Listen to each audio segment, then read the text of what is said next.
As we reported, U.S. Olympic athletes won several medals last night. And as William Brangham reports, probably none was more thrilling than when the women's hockey team won the gold medal against arch rival Canada. For the past 2 decades, the American team has been looking up enviously at their rivals. That finally changed last night with a game for the ages.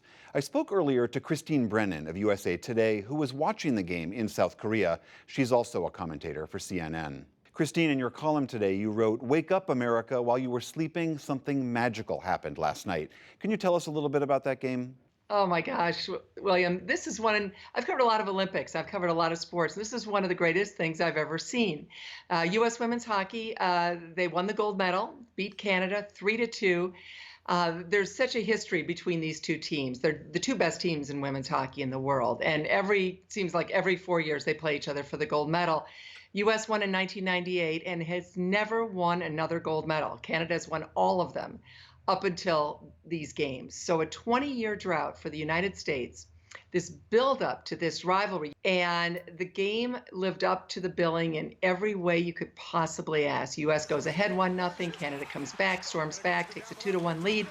The U.S. ties it right at the end, like 6 minutes to go. Goes into overtime, 20 minutes of overtime, freewheeling, really interesting, fascinating play, both sides.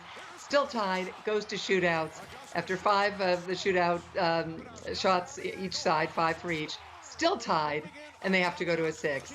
And that's where the USA wins it. The United States wins gold in Pyeongchang! And it was just riveting and fun to watch and great playing. And these two teams who respect each other so much, who know each other so well, obviously so close proximity-wise, just Canada and the U.S.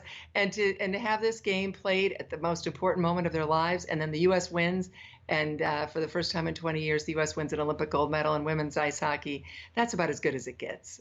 I understand many of these women say they were inspired by that last win in 1998. Did you hear that from them as well? I sure did. They talked to us in the interview area, the mix zone afterwards, and every one to a woman said that they were either trying to win it for the some of the older women, the veterans, including the Lamoureux twins. Obviously, Jocelyn Lamoureux had that incredible shot. If anyone hasn't seen it, find it. The last shootout goal that won it for the United States, and then the great save by Maddie Rooney to stuff Canada when they had their chance to tie it back up again.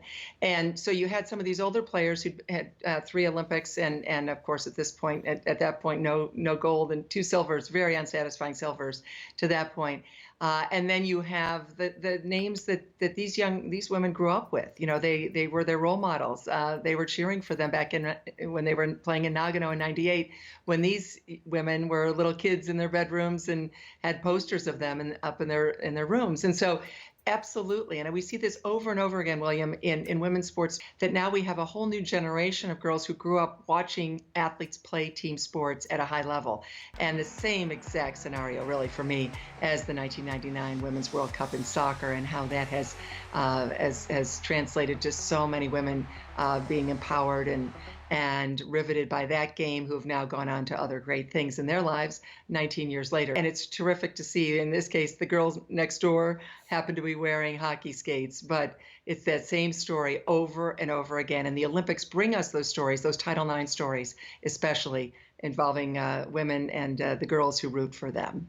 We tend to think of hockey as a largely male sport. Is it becoming more popular with young women? Yes, it absolutely is. Now, obviously, it's a northern, sport, and it's always been very popular in the Boston area, in Minnesota and Wisconsin. The great high school programs there, the great college programs there, and then of course Canada. They're so good at it as well. But I was just looking this up, and over the last decade, a 25% increase in participation, according to USA Hockey, for girls and women, and especially from 18 and under. So these youth programs, they're starting.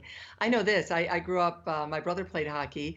We grew up in Toledo, Ohio, not far from Detroit. And I think I would have played hockey if it had been available back then. And I had plenty of other sports to play, so I never, ever had a chance. There was no girls hockey back then. And now there is girls hockey. And there are girls playing throughout the Midwest, Great Lakes states, obviously the northern Midwest, and then, of course, in New England especially.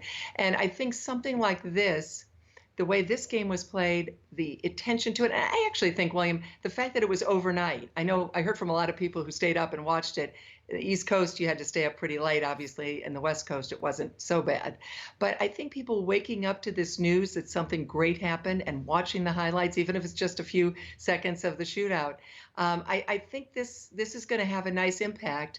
And I think these kind of touchstone moments really do occur where the Olympics bring, in this case, girls to a sport that they otherwise might not have even thought of trying. All right, Christine Brennan of USA Today, thanks so much. William, my pleasure. Thank you.